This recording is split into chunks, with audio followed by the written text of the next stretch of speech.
News 4.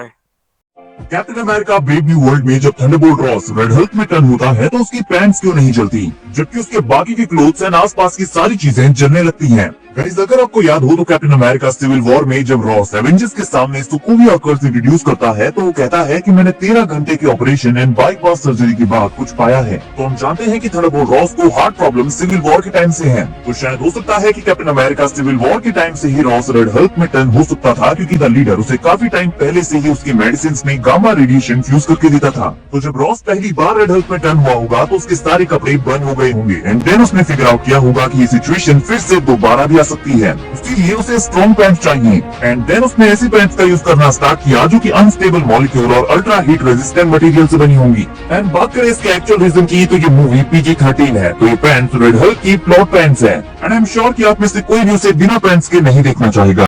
News 3. Captain America Brave New World का main villain the leader कौन है और उसकी ये हालत कैसे हुई? Well, Samuel Stern as Mister Blue हमें पहली बार द इनक्रेडिबल हल्क में देखने को मिला था। ये एक सेलुलर बायोलॉजिस्ट एंड ग्रेबर्न कॉलेज का प्रोफेसर था जो हल्क से छुटकारा पाने के लिए ब्रूस बैनर की हेल्प करता है और एक टेम्पररी एंटीडोट बनाता है और स्टडी के लिए ब्रूस बैनर के ब्लड का सैंपल भी रख लेता है। अब यहाँ एमएल उसे जबरदस्ती ब्रूस के ब्लड को अपनी बॉडी में इंजेक्ट करने के लिए कहता है और एमएल अबोमिनेशन बन जाता है। और इसी प्रोसेस में सैमुअल स्टर्न के सिर पर एक चोट लगती है और ब्रूस का गामा ब्लड उसके वुंड में गिर जाता है और यहाँ उसका ब्रेन तेजी से म्यूटेट होता है और वो द लीडर बन जाता है, जिसका ब्रेन कुछ इस तरह से दिखता है। ऐसा इसलिए क्योंकि यहाँ उसकी बॉडी हल्क की तरह स्ट्रॉन्ग या बिग नहीं होती, बट उसकी मेंटल एबिलिटीज पीक लेवल तक पहुँच जाती है और उसकी इसी एबिलिटी की वजह से रॉस उसे कैप्चर कर लेता है, बट द लीडर उसे ट्रिक करके रेड हल्क में टर्न कर देता है। और पोस्ट क्रेडिट सीन में फ्यूचर को लेकर जो प्रेडिक्शन वो करता है उससे ये शो होता है कि द लीडर का ब्रेन इतना एडवांस हो गया है कि वो फ्यूचर की प्रोबेबिलिटीज भी कैलकुलेट कर सकता है। News 2.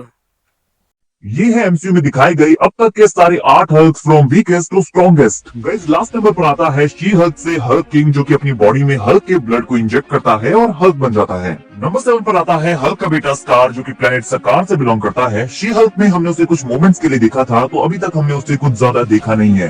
नंबर 6 पर आता है हैप्पी हॉगन का पर्पल हल्क, जहाँ हैप्पी को हल्क की पावर्स मिल जाती हैं और एवेंजर्स टावर में वो काफी डिस्ट्रक्शन करता है। नंबर 5 पर आती है She Hulk Jennifer. She Hulk में ट्रांसफॉर्म होने के बाद भी अपने इमोशंस एंड इंटेलिजेंस को कंट्रोल कर सकती है, जो उसे एक टफ ओपोनेंट बनाता है। नंबर 4 पर आता है हमारा रिसेंट थैडिस रॉस का रेड हल्क, जो कि बेस लेवल पर हल्क जितना ही पावरफुल है, बट उसकी ओवरहीटिंग उसकी वीकनेस है। थर्ड प्लेस पर आता है एमिल ब्लॉन्स्की का अबोमिनेशन। द इनक्रेडिबल हल्क में अबोमिनेशन हल्क से भी ज्यादा पावरफुल था। नंबर 2 पर आता है हमारा ओजी हल्क, जो कि फेनरिस को सुप्लेक्स से लवाइथन को अपने पंच से ढेर कर चुका है। बट नंबर 1 पर आता है व्हाट इफ सीजन 3 से मेगा हल्क, जो कि विदाउट एनी डाउट स्क्रीन पर दिखाया गया अब तक का स्ट्रॉन्गेस्ट हल्क है।